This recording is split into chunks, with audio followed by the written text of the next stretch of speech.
Hola from Chaminger. My name is Fabian Chagoya, and I'm your host of Social Wisdom. How do you know what to work on to improve?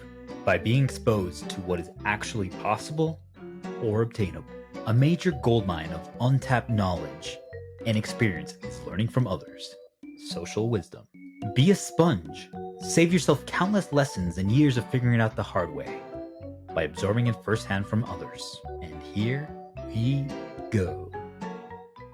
Today on Social Wisdom, we're going to be exploring the advice from our guest, Taylor Yu. Hey Taylor, how you doing today? Hello. Good, you? I'm doing excellent. It's exciting to be able to do this with you for two reasons in my mind. One, because we hung out in person years ago in Seattle. We met through a mutual friend.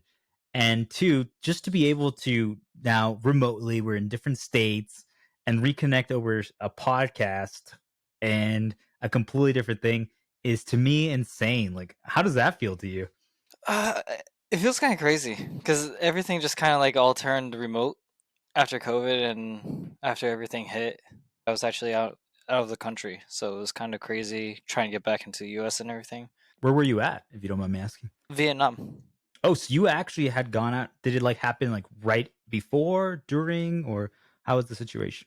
I was actually visiting my wife's family in Vietnam, and we were over there for 3 months from December 26th, so right after Christmas, and then to March 20. It was supposed to be March 26th, but because of COVID, my parents were like freaking out. They're like, "You need to come home now. They're gonna close the airports. They're gonna not let you back in the U.S." How was it coming back to the US and how did it differ in Vietnam, in your opinion? So in Vietnam, actually, they did a very good job of actually stopping COVID. Late January, it hit Vietnam pretty hard, and that's when the realization woke up and was like, "This could be pretty serious." So they had like lockdown everything. They closed all the bars.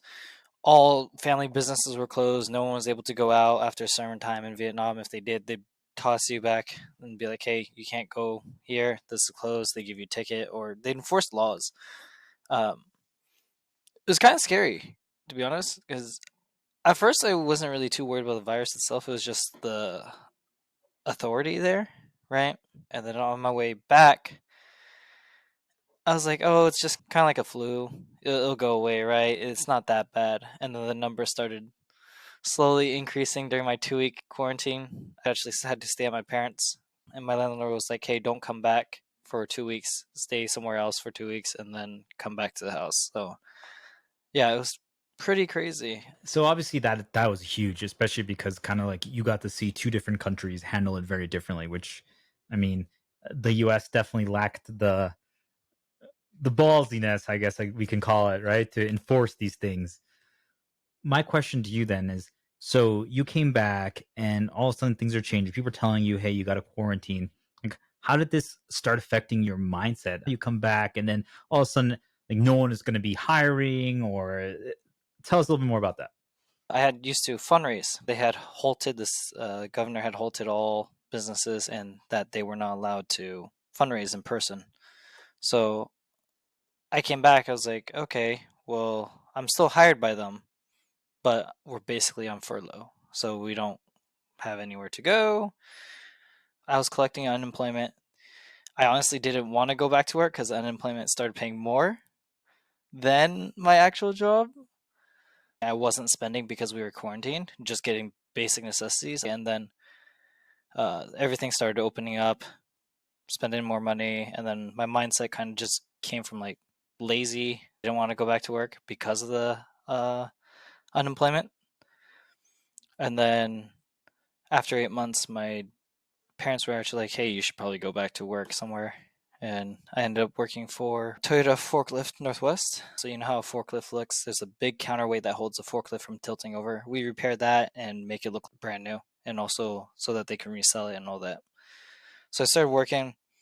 Mindset started to be like, I don't want to go to work. I don't want to do this. I don't want to do this. And then now I had realized that I basically wasted a whole 11 months at that time after the 8 months of doing nothing, not improving.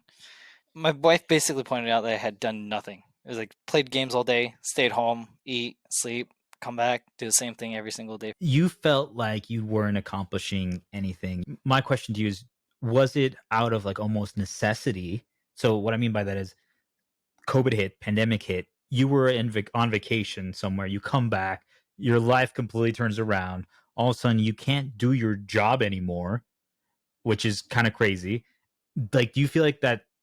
Let's just call it laziness, but it really was just not doing anything outside of home life. Was it your body and your mental health just basically saying, "Hey, I need to like recover and stabilize because so much is going on," or do you think it actually was just like you were like, "Okay, I can kind of chill right now because of unemployment and all this stuff." I think it was partially from also me coming back from Vietnam and not working for 3 months.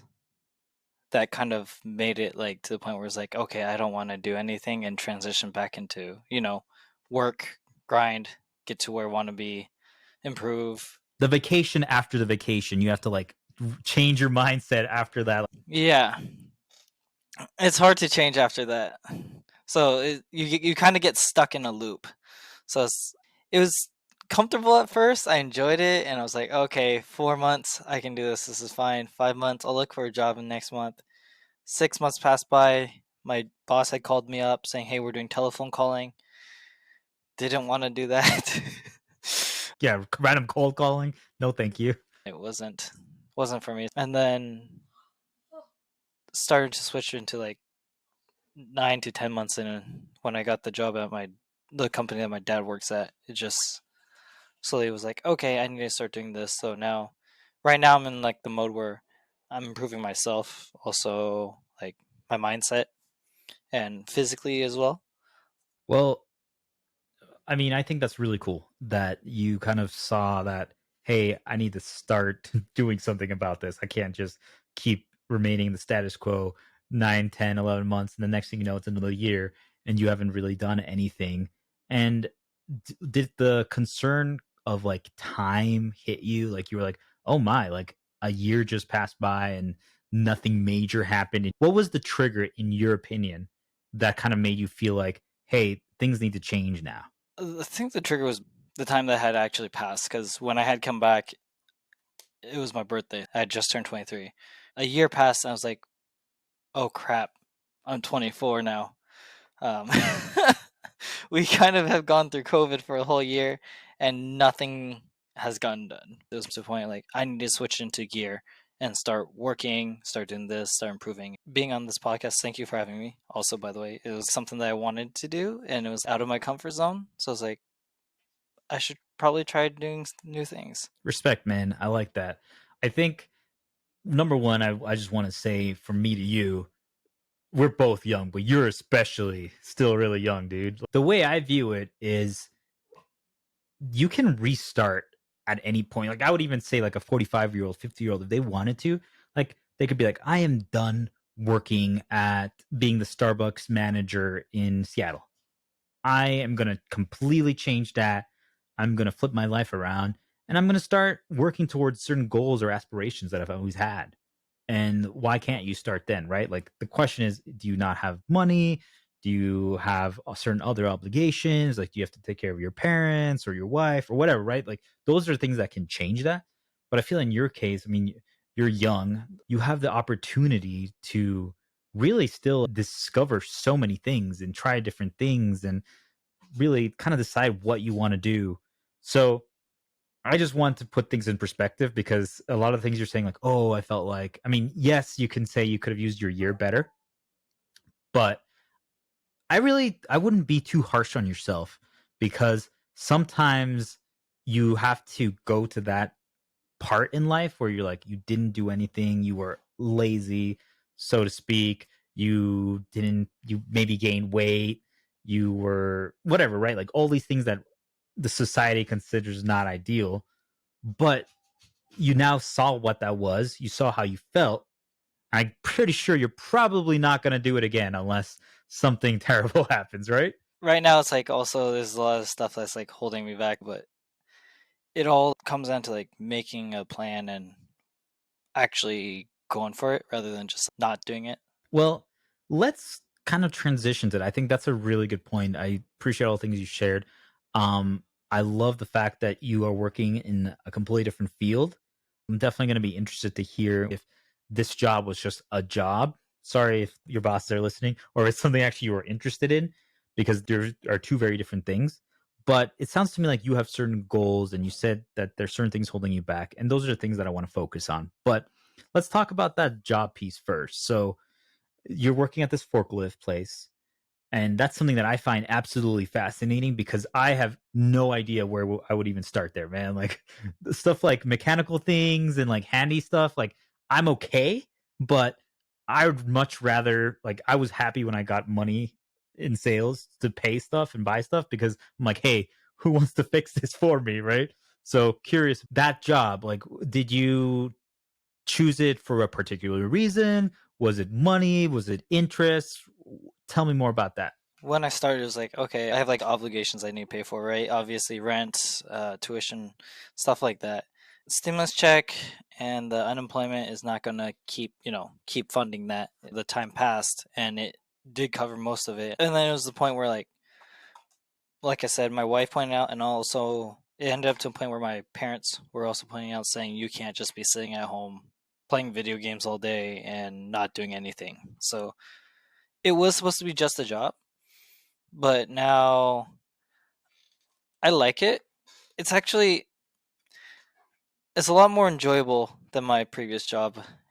The stress, the amount of time I had to stand outside fundraising downtown Seattle, the people I had to train for like 4 or 5 days straight, making sure that they did their job, but also the fact that when I would train them, they wouldn't stay. So it was just a bunch of effort put into someone that wasn't worth the time. You can kind of tell when you're doing a certain job if someone is going to make it or not when you've done it for a while. They may blow you away, they may surprise you, but it would just end up to be the point where like 90% of the people that I did train and I knew weren't going to make it weren't making it. And only about 10% of the people that I had fully trained did make it. So it was just exhausting. Well, I think there's a lot there that I want to talk about. I completely understand why you were exhausted having to train people. Like, training people is actually such a valuable skill set. You should be always mentioning that and talking about that from any jobs you do from now on, because a lot of people don't realize that training is one of the keys to employee success. Like, most jobs that I've had have had terrible training, and you can set someone up for success. Now, one thing that you said was right, is that I feel like a job like that is very similar to the timeshare job where we had met.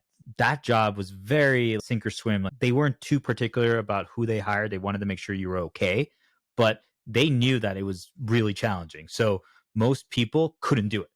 So I was in charge of training, mentoring people at that time. So I know exactly what you're talking about. I'm like, okay, like, you'd invest, like, back then it used to be 2 weeks, then they lowered it to 3 days. But imagine you spend 2 weeks with one person, and then at the 20th day they leave. You're like, oh my goodness, I just wasted all this time. Right. So I completely understand where you're coming from there. Also, in the same way, it also improves on how you train, right? And also retaining people and fundraising and sales in general, retaining staff to make sure that it doesn't seem like you're forcing them and that they're having fun with their job. I think the reason I did fundraising for so long is because it was fun. I loved making people smile when they would fundraising. They'd be like, "Oh, this is going to these kids over in this country," and it would. Them seeing the impact that it had on those kids, that they actually were able to see or get letters from in the mail. It's kind of like your baby almost. Like, it really was something you spent a lot of time in. Oh man, it's just I have a lot of good memories of it and a lot of like exhausting memories, and made a lot of friends though from it though too as well. There's very few jobs that I would even consider going back to that I've held. And I've done really well in pretty much all my jobs. And I'm like, yeah, I don't know if I would ever go back. The reason why I say that is because since you first started to where you are now, you've improved, you've grown, you've learned. You're like, ooh, I'm better than I was back then. So I'm curious what it is about fundraising. You mentioned one thing that I thought was really interesting, is that you liked seeing people smile and that they saw that they're making an impact, and you know that you're making an impact. Like, you want something that will really help someone's life. That's one of the things that I got from that. But was it like the socialization aspect? Like what other thing was it that really drew you? I think it was more of the socialization aspect of it. And also making people laugh during the day. Our job was to stop people on the streets and fundraising and ask them to donate. And people in downtown Seattle at the time were like busy, right? There's Amazon, there's Oracle, Nordstrom, Microsoft. There's people walking all over the place from building to building, and just getting people to stop from walking past you and stopping and making them laugh, even if they just don't stop for you, and you say, "Hey, like, oh, you look like someone I know," and they're like, "Who?" You're like, "My new best friend." Just making them laugh or smile throughout the day, it was fun. If I didn't hit the quota for the day, it's more of a like, I had a good day, had good conversations, met some really nice people. I think meeting the people over and over that had signed up with me for fundraising and to donate was probably the best part of it. I've gone twice to Vietnam, once last year and 3 years before. And then during that 3 years before the first time I had left, when I came back to fundraise, my boss had actually told me, and a bunch of my coworkers that were still there, they said, "Oh, a bunch of people at Amazon kept asking where you were." So it had really surprised me that people at Amazon and Microsoft and those people that I got to sign up had actually remembered me personally, just from standing on the street and asking them to donate monthly for a children's charity. Well, that's really cool. That's a really cool part, and I can relate because I just remember like the Wyndham piece. Stopping people is very challenging. It's not a competition which one was more challenging. Obviously, I think a donation is They were both pretty hard. yep. Just in general, people don't, especially that kind of crowd. Like West Coast people are more friendly and open than East Coast, but these people are probably very busy tech oriented people that have a tight schedule and they are on a mission to go somewhere. And because of that, stopping them is challenging. I think one of the things that is so special about a job like that is your relationship building. What you were describing is relationship building. And it's why I loved sales. Once I did the timeshare thing and I continued in my sales career, I realized that relationship building was one of the things that like lit me up. I had almost more of an account management role, so I would keep seeing the same people maybe once a month at least, like doctors or whatever. And over the course of a year, like I changed, they changed, maybe they had a kid, maybe they got married, whatever. Right? You actually are having a relationship with them. Like it's more professional, but you can also be friends in a way. So I thought that was always something that was really cool to me. I didn't know that I would have liked that so much. And it sounds to me like that was one piece for you. Would you agree?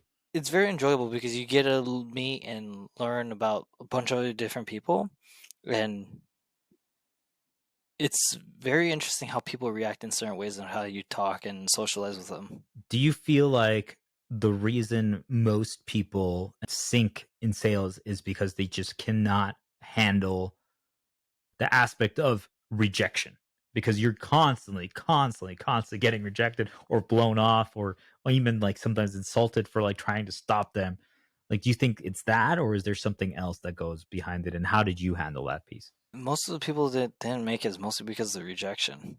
This one person had just like had a mental breakdown, because someone had told them that they're wasting their time or to F off. It also gave me a perspective on how cruel people can actually be too, for no apparent reason at all. You just even look at them sometimes, they just like tell you to F off or say leave. You're wasting my time. Every person's different, but it really says a lot about them. Let's just say it's a kid is doing this job. You know what it is. He's trying to get donations, and you're telling him all this stuff and insulting him. It's like, come on, like maybe that was you 12 years ago. The fact that they are doing that, I mean, it says a lot about their happiness and their fulfillment and their insecurity or whatever. That's how I view it to make myself understand it. Because otherwise, I'm like, why are people doing it? Like why are you hating on random people on the street that you don't know? For me personally, the rejection, it that didn't really bug me throughout.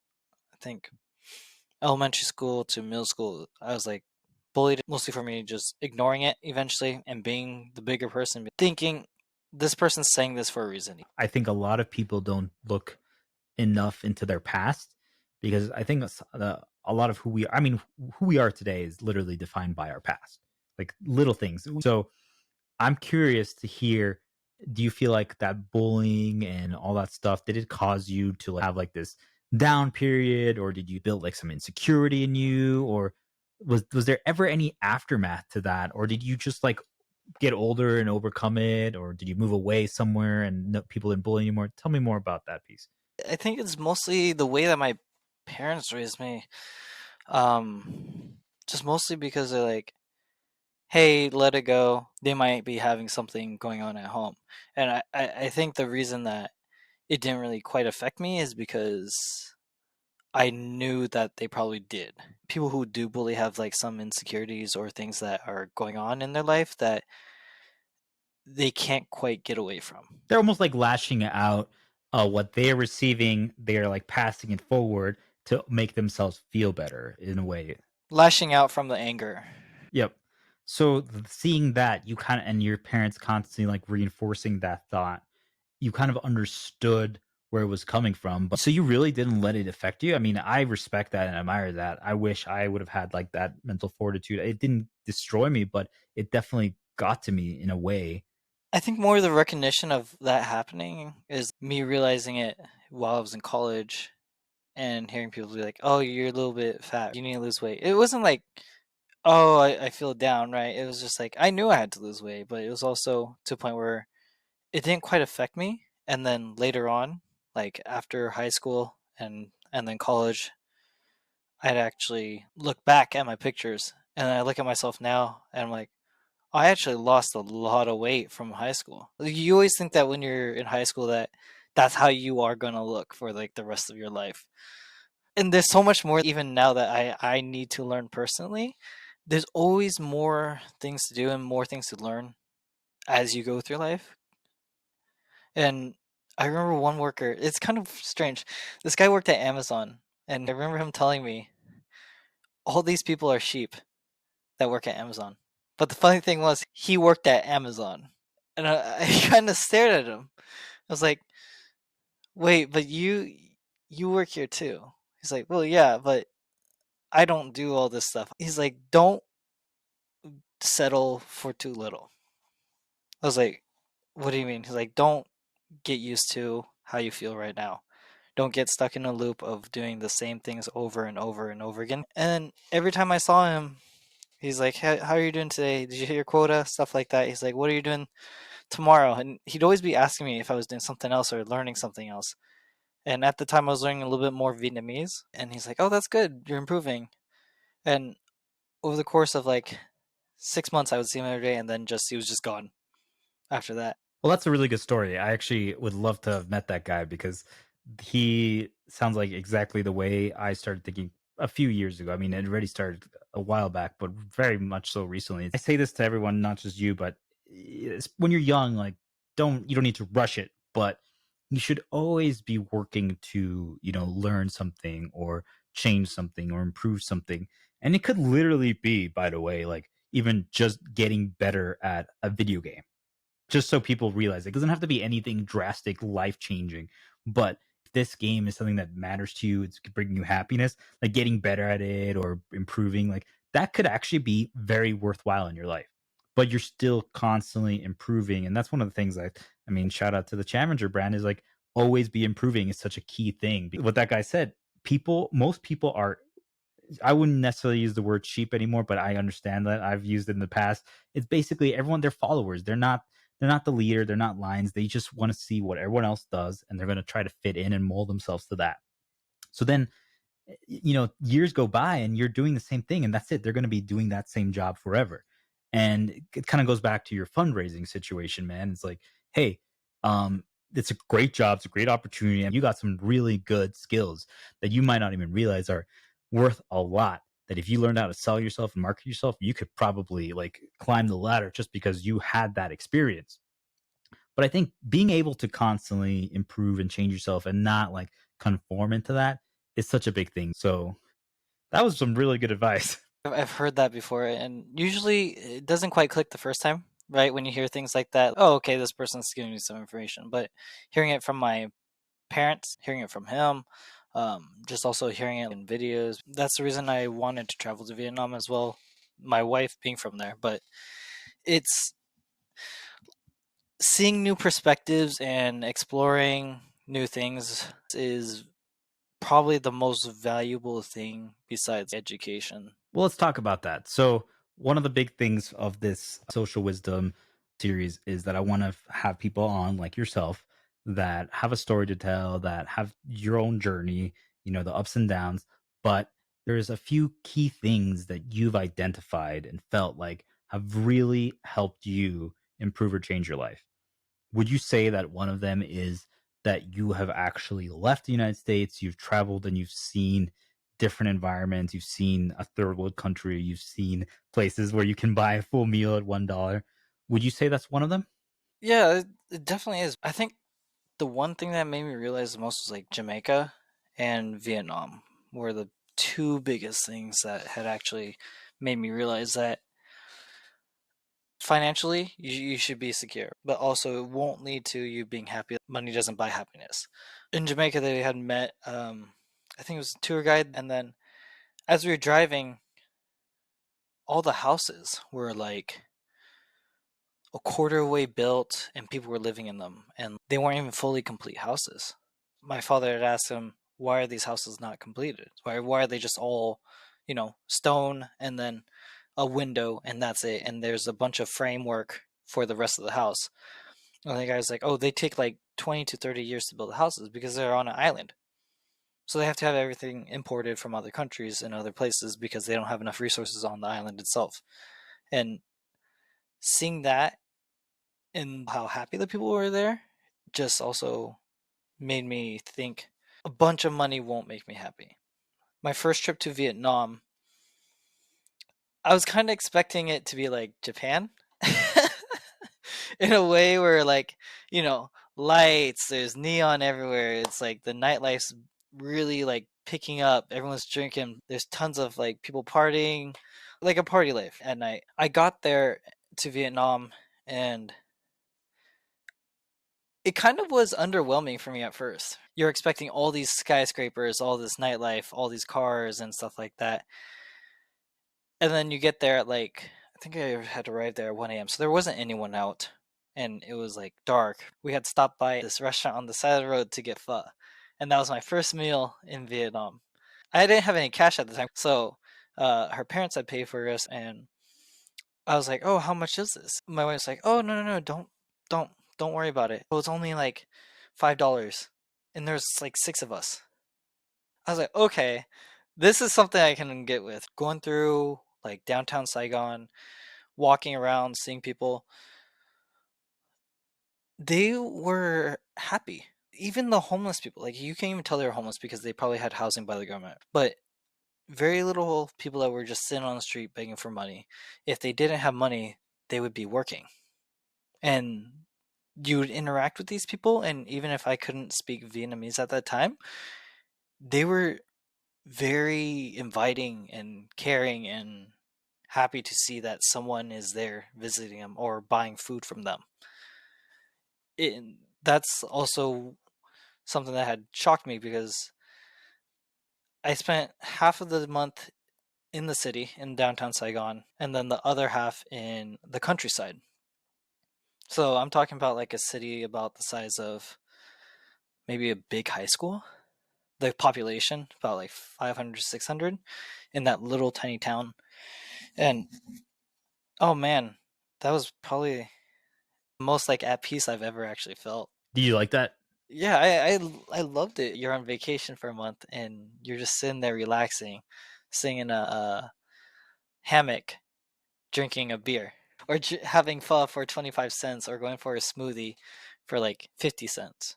I think that's the best I've ever felt in my life, is like going to Vietnam and just relaxing and seeing that money doesn't really make you happy. And without necessarily having all the luxuries and the hustle and bustle and everything like that, like sometimes the simplicity is the more important piece. I need to improve like my mindset on this stuff. Finding ways to like earn a steady income, but not to a point where it's like I'm crippled by it, just like enjoying moments like the vacation, enjoying moments to just relax and enjoy life. I love that you said that, man. I mean, that's such a powerful realization. It's interesting to me that you had it happened to you in a similar way. I mean, I had an up and down, but because I grew up traveling so much and living in third world countries, like actually living there, also vacationing, but mostly living, it gave me like this humility and this perspective very early on. It's just like, whoa, like the people in the US are living a completely different world than everywhere else, pretty much. I mean, there's Europe and like you said, Japan, Tokyo, those places are much more similar. But you go to some place like you said, like Vietnam, you go to Cozumel, you go to Jamaica. I lived in Jamaica, and you go in the not touristy area. And like you said, there's these homes that are broken down. You're walking by, and there's literally like I had to walk to school, and every day I would walk by like just random families like just sitting out front in their like half broken shack smoking weed, at like 8 a.m. Imagine seeing that as a kid. You're like, whoa, what's happening? And then they have like their goats and their chickens that are like walking next to them on their bicycle. It's just a completely different world.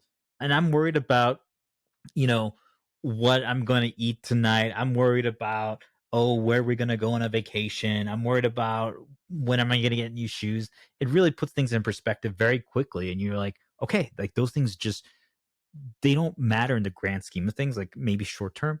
And that's such a powerful thing to realize at a young age. I mean, even realizing it at 21, 22, 23, like it already puts you at a different level than so many other people, man. It's a reality check and it makes you kind of reprioritize things realizing that money doesn't get you everything. Like I think money's awesome, getting that freedom to do what you want where you want, but I worked in sales. It's a very high paying potential, and the harder you work the more you can earn. But then it's like you're working so much, you're stressing out, pressure of quota, all these things, and then you get it, and then you're like, okay, this is awesome, but now what? Is this it? Like now I don't have time to actually spend it with the people that I care about or all these things. And that's when you start taking a step back. So I love that you said that. Like I would summarize what you said as it's really just like that perspective and humility. But I'm curious if you agree with that. It kind of made me bitter in a way when I came back. The first time from Vietnam, I went back to work to fundraise for the same company. It made me very bitter at that job about what people had complained about. Like the stuff that they would tell me why they can't stop and talk or donate to a charity. It kind of made my perspective on what Americans think of like necessities. So like when you're out in public and you hear someone say, "Oh, my phone's on 10%" right after you come back from a third world country, it kind of does make you a little bit bitter of like how people see that. There's actually people in these countries that are living on like I think Vietnam's average salary is about $700 a month, and they're happier than the people who are making double, triple, even quadruple what they're making. It made me very grateful for what I have. All this that I have right now, don't take it for granted. Enjoy it. I love it, man. So you would say the key to having a better life is traveling and expanding your horizons. Would you agree with that? Yeah, definitely. Nas Daily and Drew Binsky, they're two guys that travel around the world and they've done like collab videos a lot. I think Nas Daily has traveled to all the countries in the world, and his horizons on like perspectives on how people act, how people see politics, how people see life, and their outcome of life is way more than what I think anyone can get. But he has expanded that by traveling to these other countries and seeing and experiencing it himself. Well, I love that you shared that because one of the things that I was going to bring up right before, which is very relevant to what you said, is, this guy traveled so much and had so much more knowledge and perspective. As you keep watching, make sure you join the live streams, man. Like I think you should interact and hype people up, get them on. I want this to be very conversational, build a community, and have people like share these kind of stories because I think a lot of people just need an avenue to share. But the game is really access of knowledge. So what do I mean by that? There's just so much out there that most people are just not aware of. Like you said, let's talk about Americans. Sorry, Americans, we're foreigners. We're gonna criticize you guys a little bit. They just live in like this bubble. right? And it's great. Like there's no reason that they don't have to change, but once they start complaining and all these things, it's like, hey guys, there's so much more out there. And once you check it out, you realize, oh, hey, well, now you know about this country. Now you know about this country. Now you know about currency. Now you know about in Vietnam, they make this much money and the cost of living is this. As you start learning, that you start growing because of that. You just have so much more knowledge. But here comes the other part. There is a dark side to knowledge. And what do I mean by that? Because if you once you know these things, you can't go back. Like now I'm aware of, hey, there's so much more in the world, the beauty of traveling, money isn't this be all end all. And I'm glad I have knowledge. I don't regret it, but there's times where I'm just like, oh, like when you hear someone say something, you just know it's wrong. So curious to know what you feel about that piece, like the axis of knowledge, like blessing and a curse. There was several times where, like, for fundraising, where you get to a point when you're in sales where you can influence what someone does. In a way, it's subtle things where you implant that seed in their brain and they're like doing it. For example, I don't know if this would kind of relate to it, but like my parents, as a kid, you want gifts for Christmas. So the older you get, you realize that it's not, the big fat man isn't there. Oh no, kids, don't watch this. You guys didn't hear anything.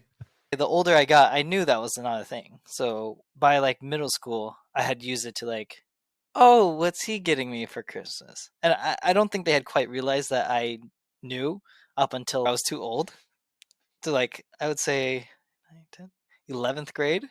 I kind of had abused that, but I'm pretty sure by like 10th or ninth they knew. People can be so much more easily influenced when you have that knowledge, especially when fundraising. Like, one reason people will be like, oh, why can't you donate? And I wouldn't say it'd be manipulating in a bad way, but there are ways that can be used in a bad way. It's something like where you have to kind of hold yourself back from doing that because you know it's not right. Well, let's talk about that for a second, man. Do you feel like that was a skill set going back to something that I asked you way before, like you got kind of like from your fundraising? I mean, you mentioned that you did it already as a kid, and I mean, a lot of kids are good at it. Basically, what you're describing was that you started learning social skills to a certain extent. You started understanding human psychology, body language, and that's how you get better at sales and all this stuff and communication. But you're right. There comes a point where, like you said, you can manipulate people. And you're right. You have to basically take a step back and be like, well, no, I can't do that. But it's scary. I mean, what are your thoughts on that? Yeah, it's like psychologically, it was just like there was always a game that we would do, fundraising. It was kind of a fun game where you would do something like hand motion, facial gesture, and the person that you were talking to would actually copy what you would do, and they would do it unconsciously. When someone would stop and talk, they would have a closed like position, so they'd be sitting there like this, listening to you. And then if you took a step back, like if I'm this close to someone or this close to someone talking to them, if I took a step back, they would open up and be more open. So I think the negative part of that and the dark side of that is it's scary.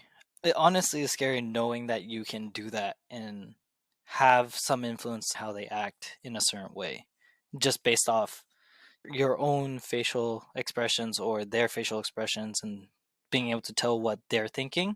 Well, let's start concluding here because this has been a great talk, man. One of the key things that we talk about is success, right? Mindset, perspective, all these other things. But one of the things that I think a lot of people in today's day and age really like hyper focus on is, oh, I need to be successful. I need to be successful. We have a definition here at Chaminger, and I want to know what you think about the definition and what would you say is success to you. So the way we define it is, it's success is the point where you feel great with what you have currently accomplished in your life. You're happy with yourself, with your worth, with your value, and you don't feel the need to have other people validate it. So that is how we define it and how I have found myself feeling successful. Curious, what are your thoughts on that? And then what would you say is a good like definition for it if you had to give one? I would say that success is like basically being able to not be stuck in a constant loop, but also enjoying life and also being at like peace with what you're doing and who you're with. Got it. Well, leave us your thoughts on, I know we talked about it throughout the entire episode, but on the concept of always be improving. Kind of want to hear your concluding thoughts. I think this is one thing for always be improving is don't get too comfortable. Always want to learn something I new. love it. I love it. That's a perfect summary of what we talked about. So Taylor, thanks so much for being on this episode of Social Wisdom. Now is the part where you get to talk about anything that is relevant to you, whatever it is that you want to mention and shout out.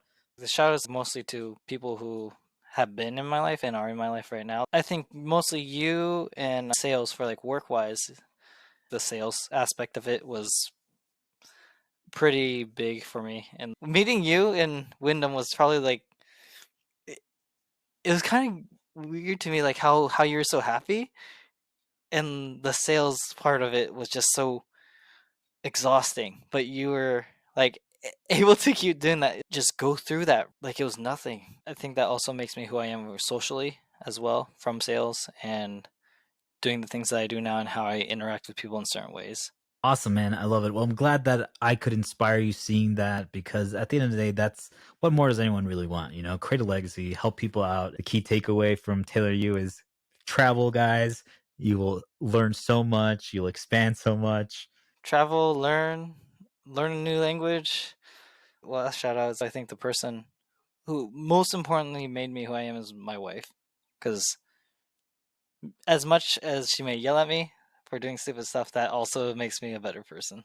Blink 4 times if she's there and she made you say that.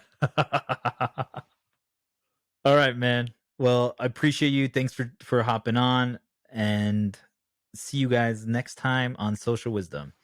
Hey, my fellow Chamingers, thanks so much for experiencing the social wisdom of the week.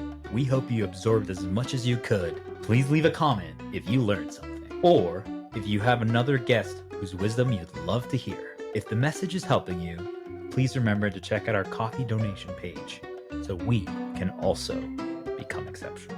Follow our journey on all our social medias and subscribe so you will never miss an opportunity to hashtag be a sponge. Chaminger